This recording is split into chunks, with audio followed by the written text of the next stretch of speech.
जगद्गुरु तुकाराम महाराजांचा हा सांप्रदायिक गाथेमधील 32 क्रमांकाचा अभंग आहे.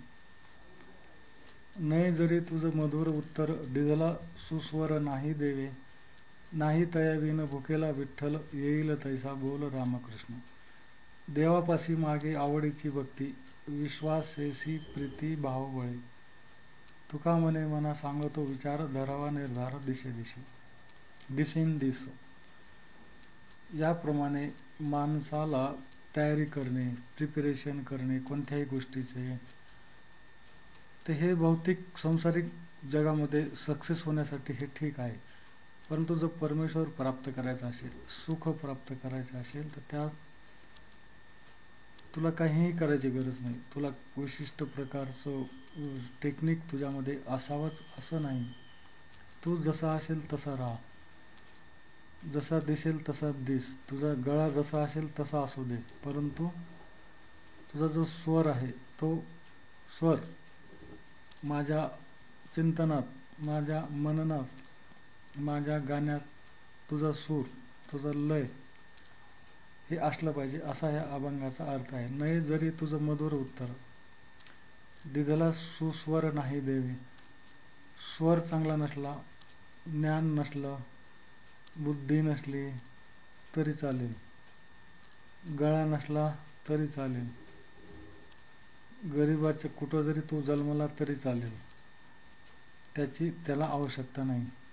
विशिष्टच परिस्थिती, आजकालच्या जगामध्ये विशिष्ट परिस्थिती असेल तरच माणूस प्रगती करतो. या प्रकारे जी धारणा झालेली आहे, त्या धारणेला उत्तर म्हणून महाराजांनी हे अभंग लिहिलेला आहे.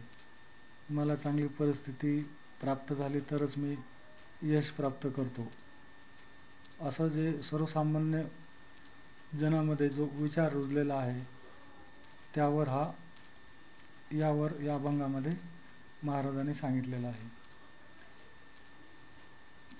नाही तयाविन भुकेला विठ्ठल, येईल तैसा बोल रामकृष्ण. हे जे सुख आहे, हे जे सक्सेस आहे, माणूस चांगलं जगण्याचं जे तंत्र आहे, जे मंत्र आहे, ते यामध्ये आहे. त्यासाठी तू परफेक्टच पाहिजे, श्रीमंतच पाहिजे, सत्ताधीशच पाहिजे, किंवा ज्ञानीच पाहिजे, बुद्धी तुझी चांगलीच असली पाहिजे, तरच तुम्ही तुला पावेल, तरच मी तुझ्या हृदयामध्ये येईल, तरच मी तुला बुद्धी देईल, तरच मी तुला तुझ्यामध्ये मी विराजमान होईल, असा परमेश्वर अट्टहास करत नाही. कसाही साधा बोळा माणूस असला, त्यामध्ये परमेश्वर विलीन असतो. लहान बाळ असतं, लहान बाळामध्ये कसल्याही लहरी नसतात. ज्याला प्रत्येकाला ते असं उचलून घ्यावं असं वाटतं, कारण की त्यामध्ये काम, क्रोध, लोभ, मद, मोह, मत्सर अशा विकृती त्यामध्ये नसतात.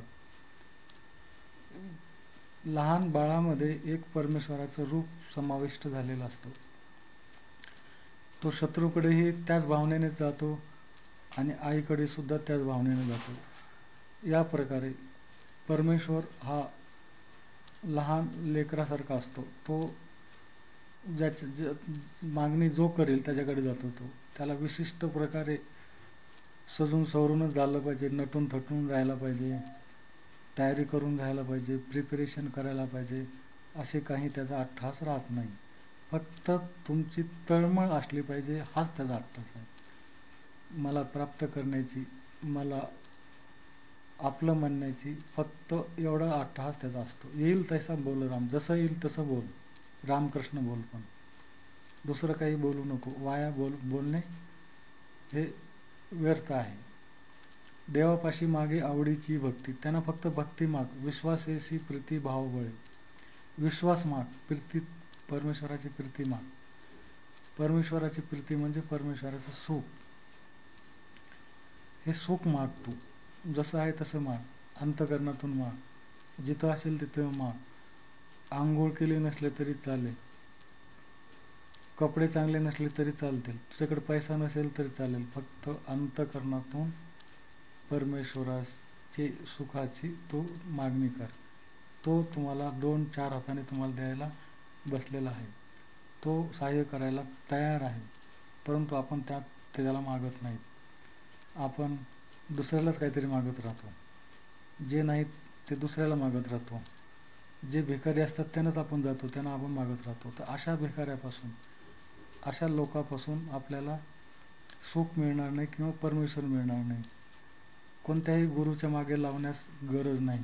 परमेश्वर फक्त जाणा, परमेश्वर माना, अंतःकरणात ठेवा आणि सुखाचे धनी व्हा.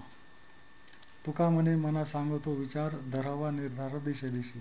हा निर्धार तुम्ही पक्का धरा. हा एका क्षणाचा विचार नाही, एका मिनिटात विचार येणार नाही. सेकंदातून मिनिटात, मिनिटातून तासात, तासातून 24 घंट्यामध्ये जाणारा हा विचार आहे.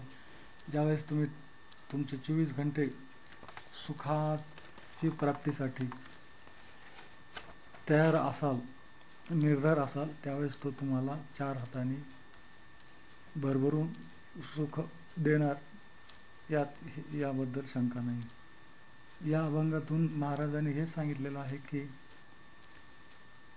फक्त तू माझा धनी हो, सुखाचा धनी हो आणि मला मागणी कर. हे करत असताना तुला तुझे सांसारिक वस्तू प्राप्त होत राहतील. रानावनात जाण्याची गरज नाही, मंदिरात बसण्याची आवश्यकता नाही. जिथं असेल तिथं राहा, जे दिलेलं कार्य ते कार्य करा. फक्त कार्य करत असताना मला माझं स्मरण ठेवा आणि त्या कार्यामधला जो सत्विचार आहे, तो सत्विचार म्हणजे मी आहे. आणि याप्रमाणे माझी भक्ती करून तुम्ही सुखी व्हा. जीवनामध्ये सक्सेस तुम्हाला मिळणार आहे, यात शंका नाही. असा या अभंगाचा अर्थ आहे.